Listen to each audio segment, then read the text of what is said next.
So this is CXM at MSU Monthly Roundtable for Southeast Asia.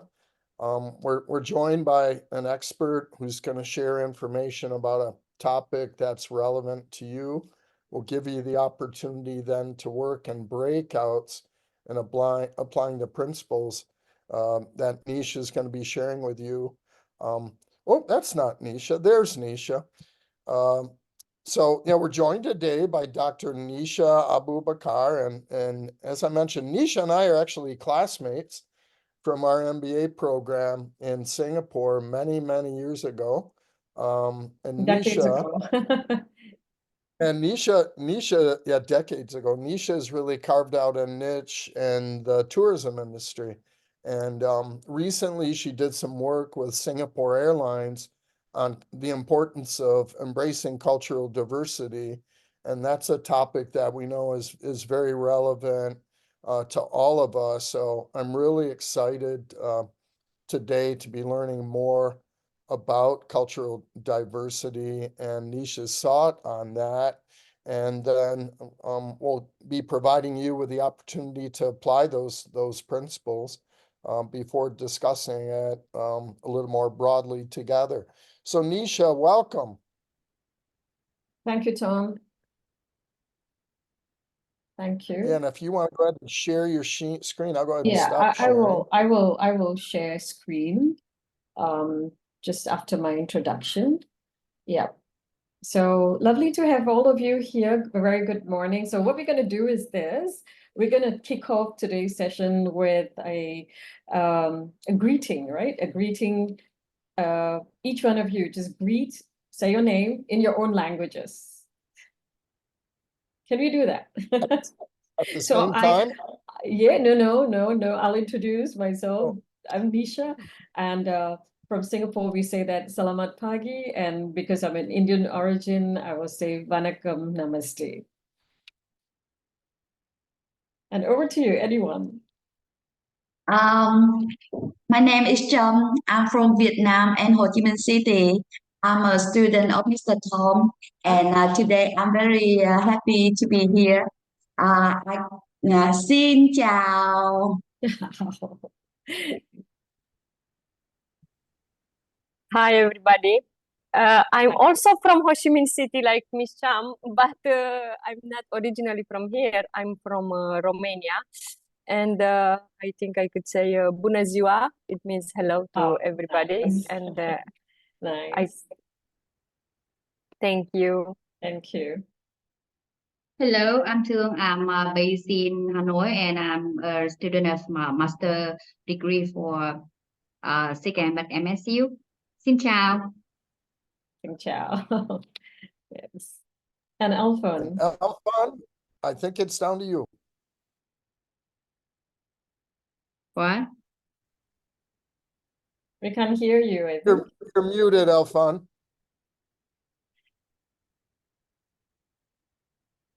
All right. Tell you what, let's go to, is it Mahendran?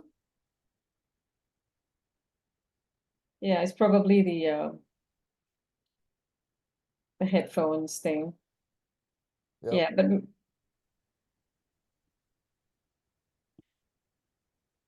no, we can't hear you yet. Yeah. Hello, okay. It's fine. It's all right. Yeah. And Mahendran there? Hello. Oh, yes, Alphon, we hear you. Oh, you can hear me now? Yeah. All right. Sorry for the technical difficulty. My name is Alphon. I'm from Singapore, same as Dr. Nisha. In my native language, we will say 大家好. Oh, yeah. Nice, familiar. Yeah. I think maybe Mahendran is not able to speak. So thank you for being here. And I'm going to start off and now share my screen. And we'll try to make it as interactive as possible. Okay. All right, so how many of you have heard of this campaign that was promoting Australia? Any one of you? Any one of you? This is the most, the most disastrous marketing campaign one would have heard. $180 million. And who was managing this campaign was the previous Prime Minister of Australia, Scott Morrison. Right? And it was launched by Tourism Australia in 2006. And it was by the famous advertising company, Saatchi. And it says, after this huge, beautiful video of this place and beer drinking, and this lady comes out there, and you might recognize her, and she says, "So where the bloody hell are you?" Right? So once it was launched in October 2006, immediately it had a backlash. And in United Kingdom, the #1 market to Australia, it was banned, right? Because the word bloody was not accepted in the UK. And the same thing happened in Canada. First of all, they showed a beer, right? They were drinking beer in the commercial, and they said, "We poured you a beer." And in Canada, it was a major concern because it was an unbranded alcohol consumption. And they did not want the word hell in an advertisement inviting them to Australia. And interestingly, in Singapore, we were pretty diplomatic. So we didn't like the word bloody hell too. So we edited it and we said, in the advertisement, we said, Australia. So where are you, Australia? So we censored the word bloody hell because it will not go well in Singapore, right? And subsequently, they thought they were going to impact on the rise of tourism. But what actually happened is that the Japanese tourists visiting Australia fell by 5.7%, right, within the same period, year on year. And German tourists went down by 4.7%, and the UK tourists 2.3%. China refused to even show the advertisement because in China, you cannot talk about hell, you can only speak about heaven, right? And even the Indian market was very sensitive, and they say, "What are you saying bloody hell to us when you're inviting us to your country?" Right? So it went down so badly, and they removed it immediately, $180 million. So what does that say? You can have a beautiful product, beautiful country, amazing videos, and you can have high touch, high tech, right? Touch points, etc. But if there isn't cultural sensitivity or cultural sensibility, if your content is not delivered within the right context, then it will definitely, but what I would say, become culturally irrelevant, right? So culturally irrelevant are the touch points, regardless of whether it's a website or advertisement, to every single touch point in the customer journey, right? Where you have to effectively deal with your target consumers with that cultural intelligence, and I will talk about cultural intelligence later, and the knowledge of the cultural drivers of engagement as well, and to understand the influence of culture on behavior. So now that, many businesses there's geographical expansion of businesses, technological advancement, where we are moving into technological touch points, and where call centers are now moving into developing countries, it's really, really important for us to think about, where do we place cultural diversity and sensitivity in customer experience? It's something very, very important for us to think about. And to begin with, right, we are talking about customer experience. The word customer experience, customer delight, customer satisfaction, right? It again is so culture specific. What would be culture? What would be customer delight to me may not be a customer delight to somebody, say, from Indonesia. I was reading this article that was saying that for a Japanese customer, when he makes a call to a call center or an organization, he is patient enough to wait for the calls to ring, ring, ring, ring, ring, ring, ring, ring, ring, and then somebody picks up. But he does not have a patience to be put on hold, and that's not customer delight. But for an American customer, and maybe Tom can verify that, right? For an American customer, they get impatient with the rings, right? So if you don't pick it up within the 3 rings, they get impatient and they'll put down the phone. But once you get them online, they are happy to be put on hold. Right, there was a research done on that. So what could be a delight in one context, or people of a particular culture, it may not be a delight or satisfaction to another culture. So we need to look into these nuances, right? So look at this advertisement. I thought it's beautiful because it was an advertisement, I think in the early 2000, Hong Kong, Shanghai Bank, right? They said a cricket in the USA is a pest, while in China it's a pet, while in Northern Thailand it is an appetizer, and that's for a little insect, right? And look at the little thing that they say, to truly understand a country and its culture, you have to be part of it, right?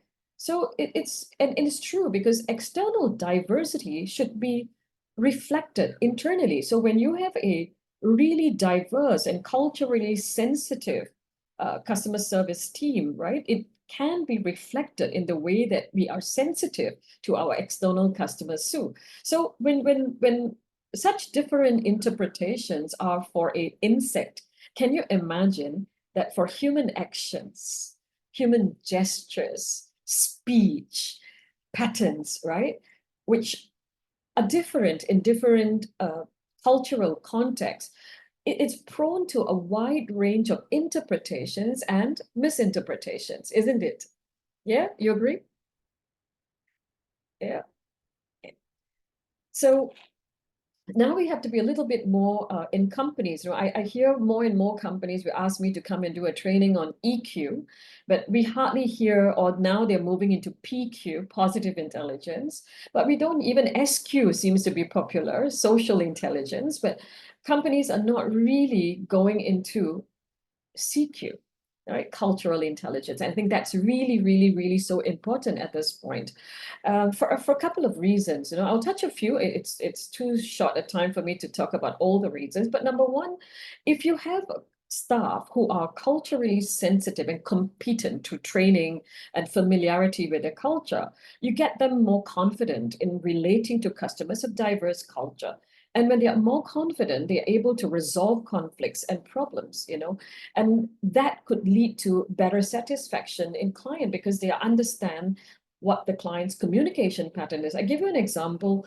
When I went to Hong Kong for the very first time, right, I was at the airport, and everywhere I turned, I was asking for direction, I was asking for information. I felt that they were shouting at me. And the third interaction, I had no confidence speaking to somebody in Hong Kong because I felt that they were all shouting at me. So I turned to my colleague, she was with me, and I said to her, Eunice, why is everybody shouting at me? And she said, no, Nisha, they're not shouting at you, they're just talking. So, and that's what I realized. The Hong Kongers, Cantonese, the way they speak is loud.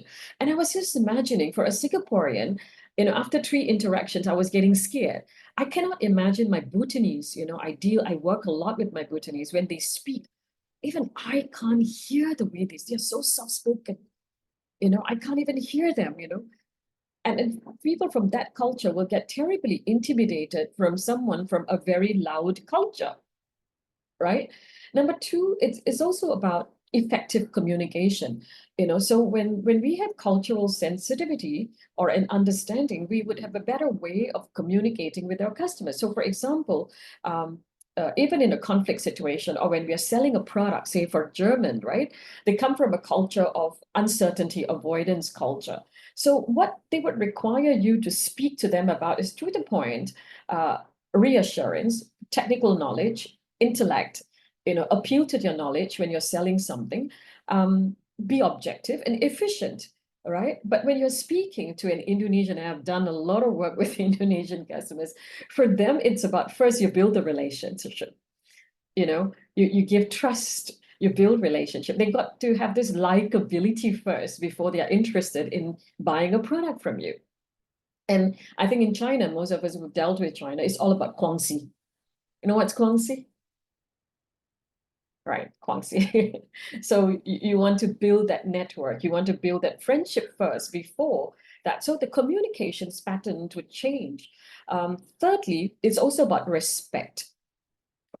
when we have more cultural understanding, we will be able to have better respect for the people that we are dealing with. So giving an instance of, say, a conflict situation, right? And a Middle Eastern customer and a junior young women staff were to deal with a Middle Eastern customer, it might be escalated, because for them, they need somebody of a similar status to give them that respect. So if a junior staff is sent to resolve a problem, it is not of respect to a customer from the Middle East, right? So that is a society where the glass ceiling and where power distance is pretty high, right? And the last one is also about empathy. I think this word comes out quite a bit when we are talking about customer experience.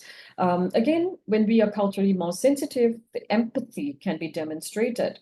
So I do a lot of work on halal tourism. I train countries like in South Africa, Indonesia, and some of the western part of this world, Spain and so forth.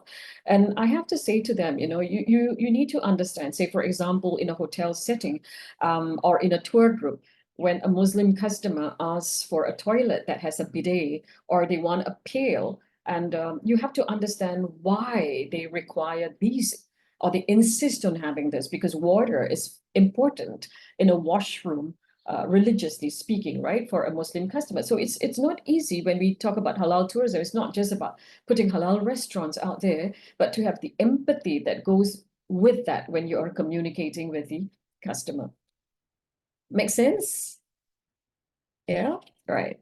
So going back to this, right? So when we are talking about cultural diversity and inclusivity, it's really critical today that when we think about Hofstede, I think many of you are very familiar with Hofstede when we talk about whether it's power distance, right? We've got to respect that in certain cultures, there is definitely a power distance. Like when they want to be spoken to or in a conflict management situation, they want somebody who's equal, right? And in a culture where there is a very high power distance, sending a junior staff to speak to somebody senior is really, really going to be very challenging. When I did a lot of work, I do work a lot with the banks and the tourism industry in Bhutan. And in my first interaction with them, when I was talking to them about customer service, I say, stand up straight, look at the eye of the customer, speak to them in assertive, loud and clear, especially when it is a conflict situation, be assertive.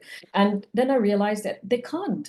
Even when they look at me for the very first time, their gaze is always lowered, right? So they would always look at me like that. I said, no, look at me in my eye, and they are like this way, right? And they're always, slouching.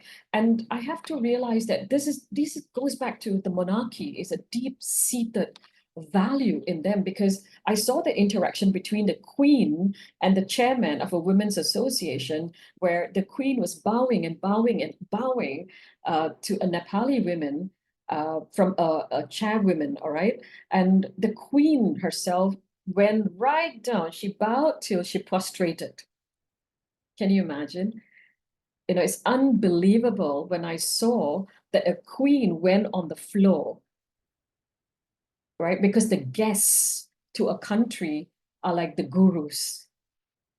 You know what I mean? So it doesn't matter if you're a monarchy, but when you have a guest from another country, even the monarch would bend and bow down. So can you imagine the staff in the customer experience team?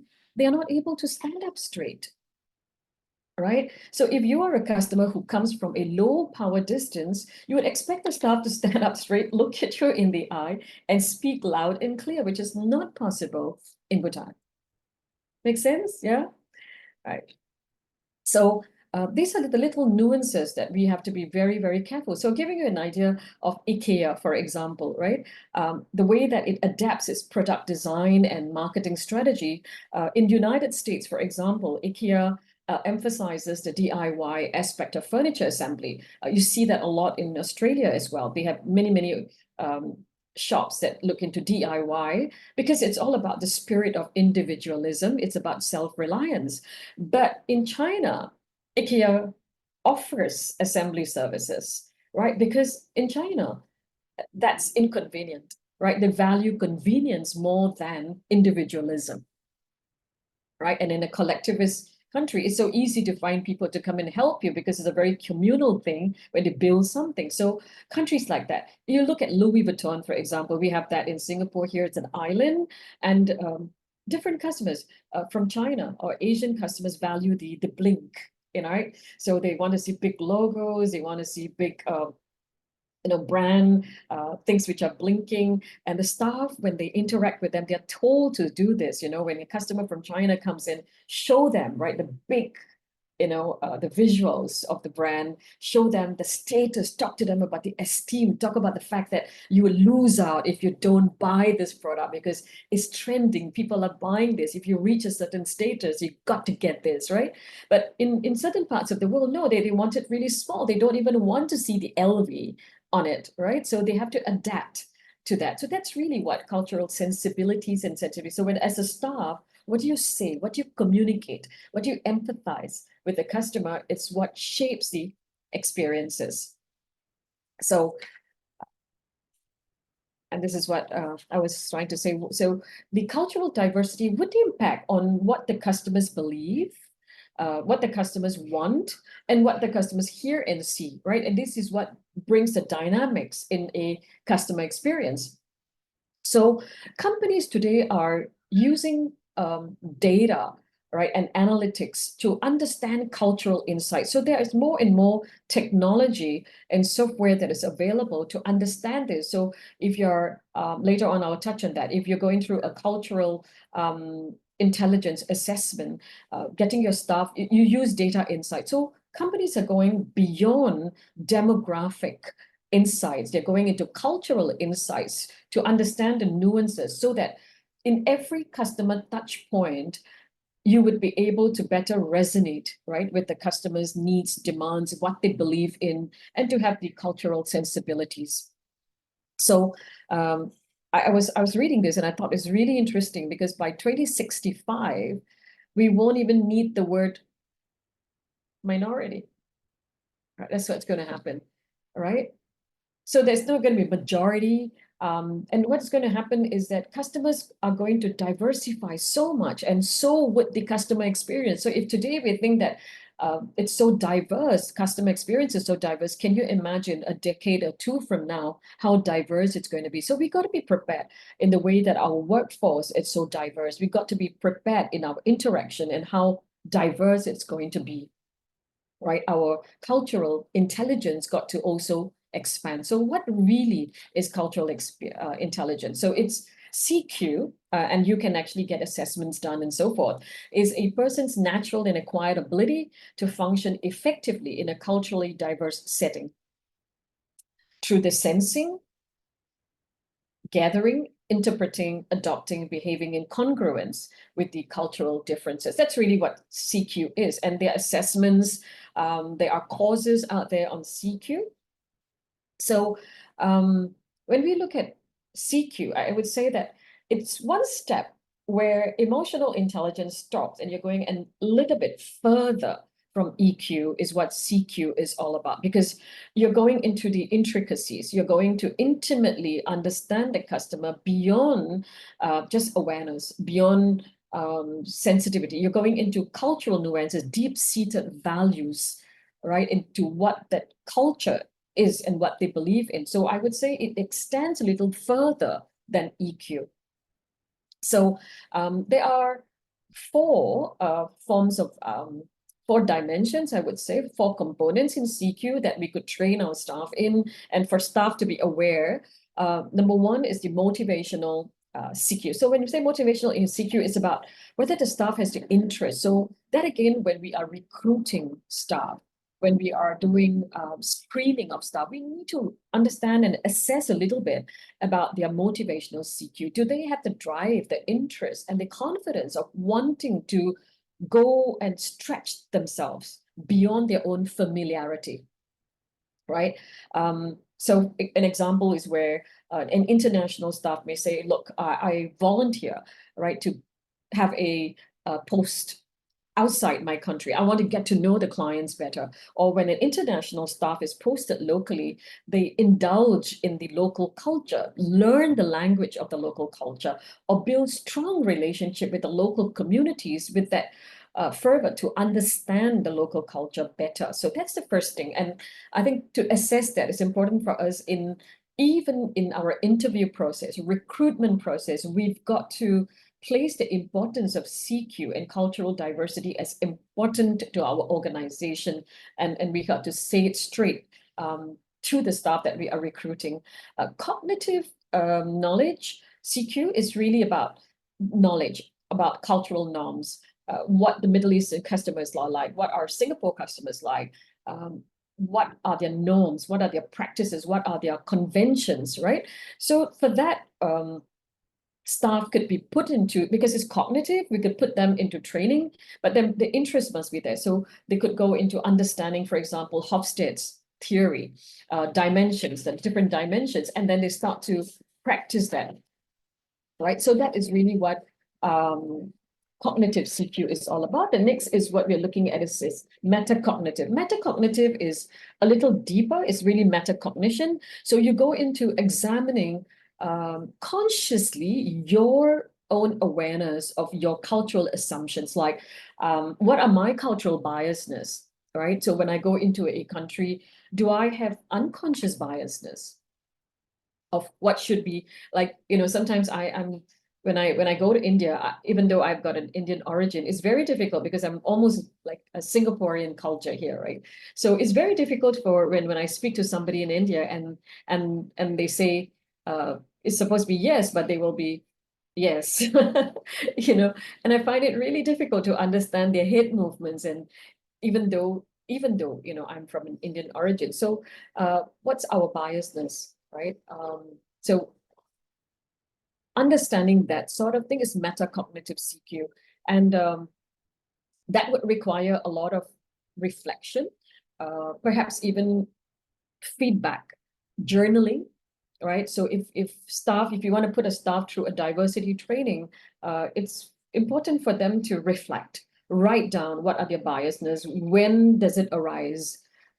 So that is a lot of reflection. And finally is the behavioral CQ. So after the first three, then you have the final one is how do we exhibit it? You know, so are we careful about our power distance? Are we careful about space, proximity? When we are speaking to people, how close do we stand, for example?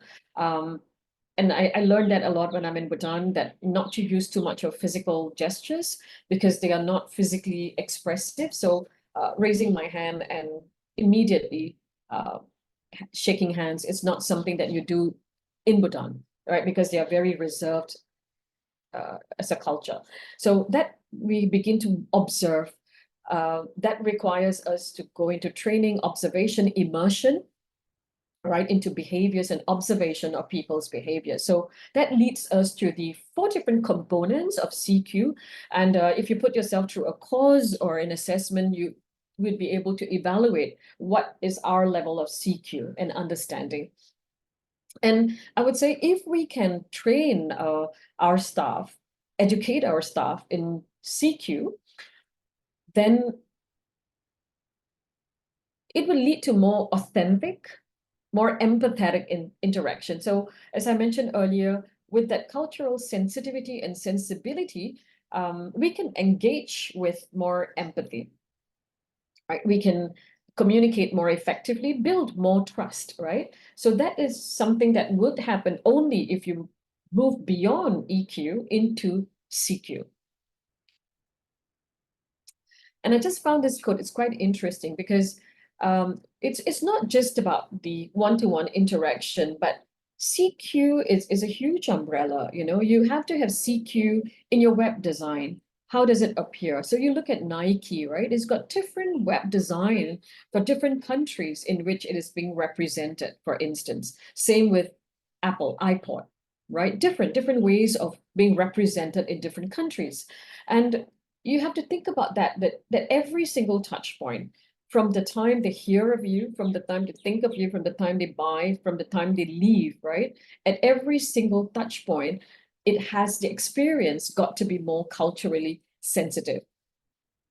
So I'm going to pause here, right, Tom? And we'll have a discussion because this is something that's important because training for cultural competence. So what do we do? What do we do to train our staff to be culturally competent? How do we create this immersive and experiential learning system, inbuild that in our companies so that our staff will be able to express empathy?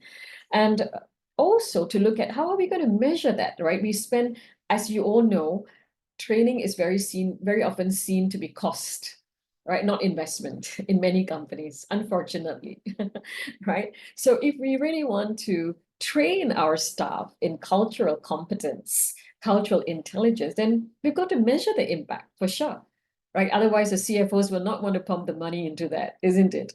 Right? So we need to measure that. So what do we do? How do we measure it before? How do we measure it after? And is there anything we could do to encourage the curiosity and the openness amongst our staff? Because that's really what the first one is, right? The motivational CQ is about the curiosity, it's about the openness, okay? And in line with that, a lot of research have shown that the more diverse teams you have, the more the curiosity, the creativity and innovation in an organization, right? So how can we bring about training? So shall we just pause over here, Tom, and show the questions? So I'm just going to show the questions here. And if we can do a discussion and we can come back to this.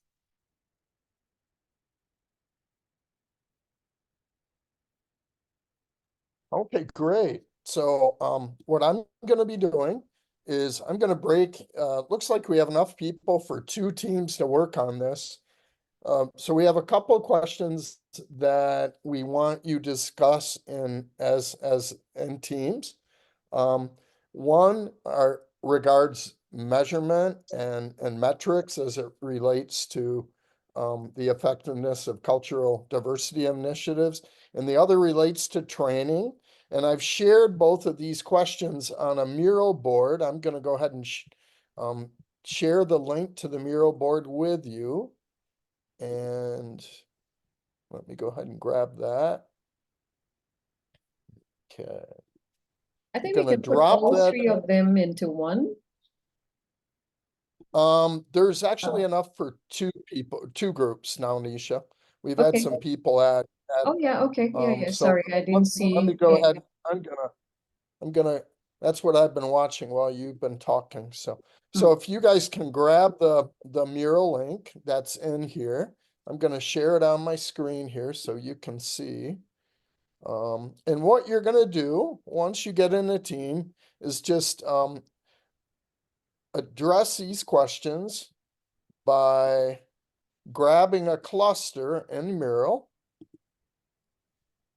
So help yourself. You'll find the clusters are organized by 3. So help yourself in answering the 2 questions. You may need 3 to get in there. The questions are right there for you, but this is an opportunity for you to get to know one another and collaborate in answering these questions. So I'm just gonna go ahead and break you up into 2 groups here. Okay. And we're going to give you 15 minutes. We're running a little bit behind, but I'm going to give you 15 minutes. I'm going to create 2 breakouts and automatically assign you there.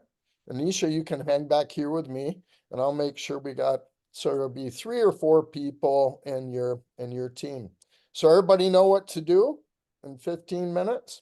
Any questions? And hopefully we get a good mix across Singapore and Vietnam and these teams. All right, guys, look forward to talking to you in about 15 minutes. Let's see here. All right, there they are. All right, awesome. You guys have fun. You were chatting it up and writing it down. Yes, we wrote.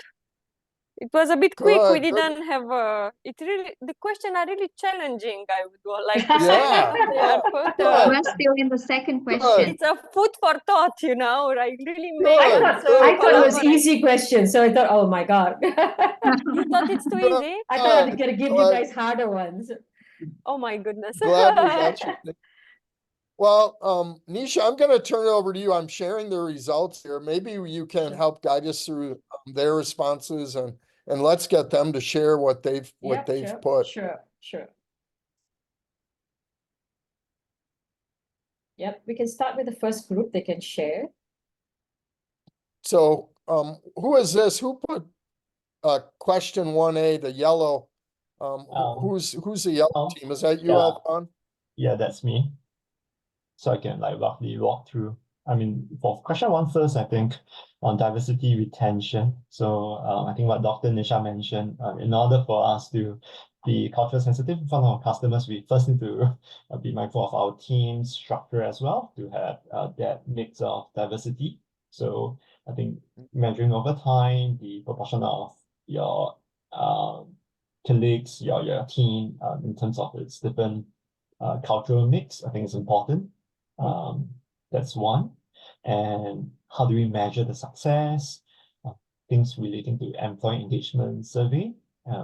They can give feedback on how the temperature of the organization is when it comes to embracing attitude on diversity. Then the second portion or the second row, which is more towards the customer facing. So that could be in the form of post-interaction survey to the customer. Honestly, I haven't seen before if, let's say, there's a specific question asking the customers, how do you feel the agent has attended to you in a cultural sensitive way? But I guess from an open-ended response, if let's say there are verbatims coming out from the customers saying that they are not being handled culturally sensitive enough, and that could be something for our learning for the frontline staff to take away. And that could be built into a KPI on the company scorecard. Yeah. Okay. So that's one. Do I go through two, or shall we go through all the one first? Nisha, do you want the other team to respond to question 1? Yep. I think it'll be good to hear both the teams. Okay. Yeah. So let's hear from the second team.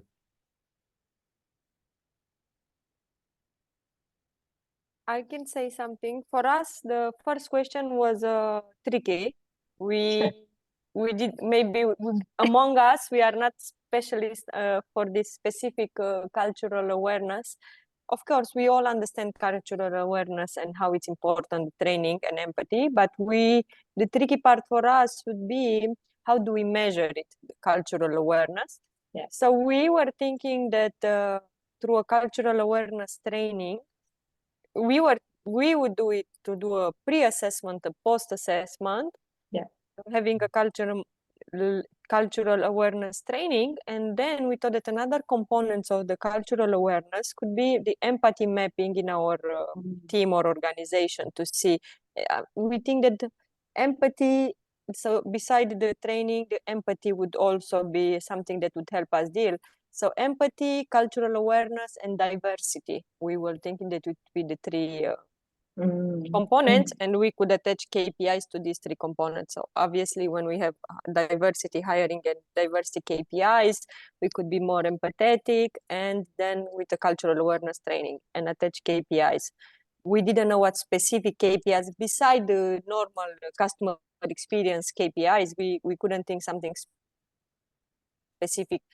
But yes, I think with a little time we could have came with a strategy now, Javin and Tung. So this is our answer. If my other colleagues would like to add something. So Nisha, any thought on what both teams have talked about in terms of measurement? There seems to be a little bit of hesitancy on how to best measure it. What are some best practices? Yeah, I think one of the things that they could do is, of course, look at employee cultural competence self-assessments, right? CQ assessments are important.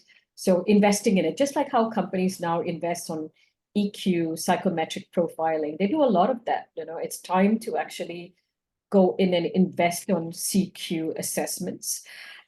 We could also look at the diversity demographics of a company, because as I mentioned, there is a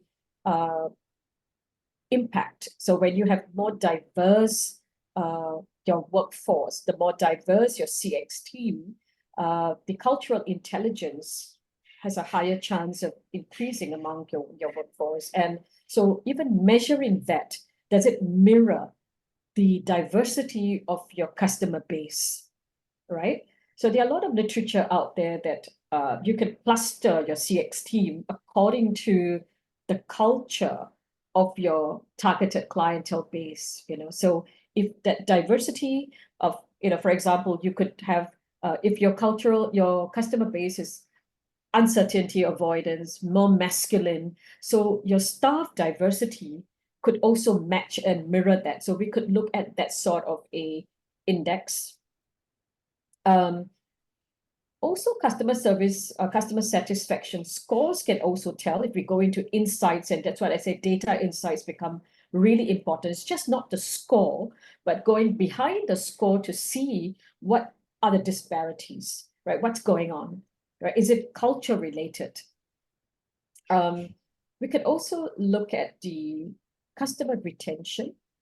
If we notice that customers from a particular cultural context are not being retained, right? Or not being attracted to your company, even though it's geographic, we can go deeper in to see if there is some cultural association with that. Is maybe we don't represent that culture in our CX team, right? Customers get the cue. So when they look at how diverse your CX team is or how diverse your workforce is, they feel that they could better relate.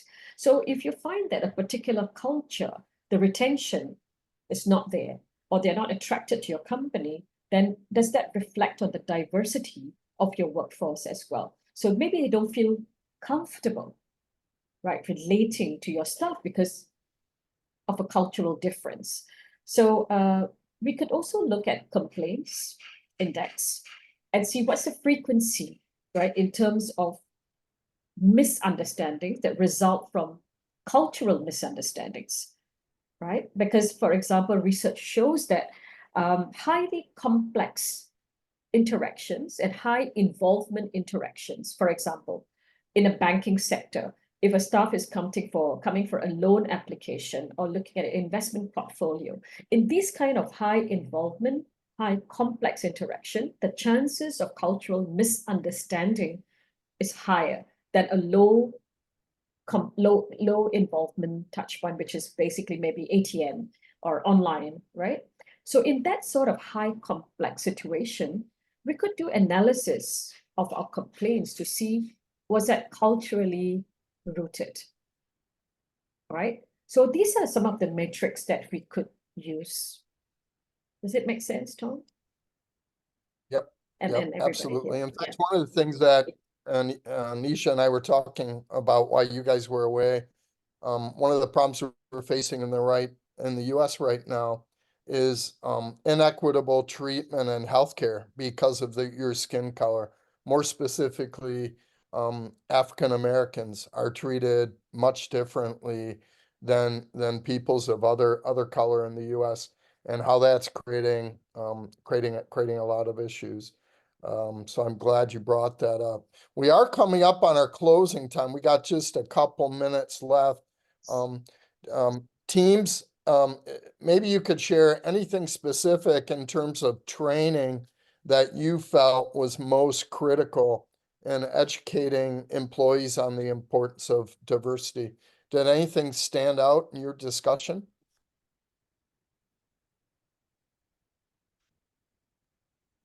Like one thing I saw here that really stood out to me was annual workplace cultural sensitivity training. I guess my question would be, why annual? Why not? Why shouldn't it be an ongoing process and an ongoing discussion?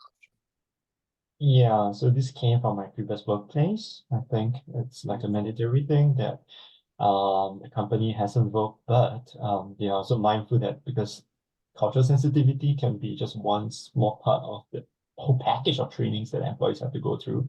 So in order to like stagger the amount of quizzes or trainings that employees have to undertake, they make it once a year. Yeah. Yeah. Yeah, and I think that's pretty common of a lot of companies too. Yeah. But it kind of just pays lip service to the issue. And you know, just like we talk about the importance of values and discussing values, I think cultural sensitivity and understanding diversity is something that needs to be an ongoing discussion and Yeah. dialogue too, right? I think they should Yeah. have more, you know, instead of just, when we say training, right, it's not just about going into a workshop, but what about diversity roundtable discussions, like what we're having at the moment, like in companies. We could also think about, you know, putting on their website that, you know, such issues have happened, put up stories of diversity issues, put up stories of success stories, storytelling on how the company has been so good at identifying, you know, different cultures and their issues and so forth. So that could be done. We could have committees, diversity committees that whose responsibility is to raise these issues within the company. So when we say training, I think it goes beyond the traditional way of looking at seminars and workshops, right? Yeah, it's making it part of the culture. I mean, yeah, embracing Even company diversity. podcasts, you know, a company can have a podcast internally, right, to speak about diversity issues. Well, it looks like we're coming up on our time. This has been fun. I'm excited to thank share you. next month. We're going to be joined by one of our faculty from the master's degree in customer experience management, Mark Slayton. He's been doing a lot of work lately in organizational change and leadership. So he's going to be coming to talk to us about that next month. You also should have received some information about our global conference being held on May 2nd. If you haven't already registered for that, please do so. It's going to be starting at 9 a.m. Eastern Standard Time, which I believe is 8 p.m. I'm sorry, I get my Vietnam and my Singapore times mixed up, but it's at a time that you guys should be able to attend, and you'll enjoy it. It's a series of concurrent sessions. We've had as many as 400 attendees from 27 different countries for our online conference. So I hope to see you guys on May 2nd. But other than that, you guys have a great day. And Nisha, thanks Thank again for you. being here. Thank you so You've much. really It's been opened my up, pleasure. I think you've opened up a Pandora's box. Whether it's diversity, we are also talking about sustainability and Yeah. how that's important to consumers and what we do as organizations. So a lot of topics we can talk about. But I wish I was spending the day with you guys in Southeast Asia. Unfortunately, now I've got to go to bed. Soon. It's literally freezing here in the US right now. So we're having snow. The weather's Still very freezing now? Really? Yeah. It's not. Yes. Really? Yes, the Wow. weather's not nice. It's cold and dreary and snow and yeah. So I wish I was in Vietnam and Singapore right now, but Yeah. soon enough. But thanks, guys. Really appreciate your time. Good to see all of you. Thank you, See you next. everybody. Thank you, Thank a everyone. lot, Nisha, for Thank you. spending time with us, and thank a lot, Tom, for organize a very fruitful roundtable for us. Thank you. You bet. You bet. Take care, guys. We will send the Have a good- slides over. You probably get it. I'll send I'll it send through out the Tom. slides out to Yeah. everyone. Yeah. Thanks, I think guys. Take care. Amalia, she wanted the slide and the quote. She was asking for the quote. Oh, So okay. yeah, once I give you the Actually, slide, maybe you just share it. Yeah, actually, it would be better if you can share your presentation first. Sure. I will send it through Tom. I will. Interesting I will. thing. Sure. Yeah, thank you a All lot. right, guys. Thank you. Thank See you you. all. Bye-bye. Bye-bye.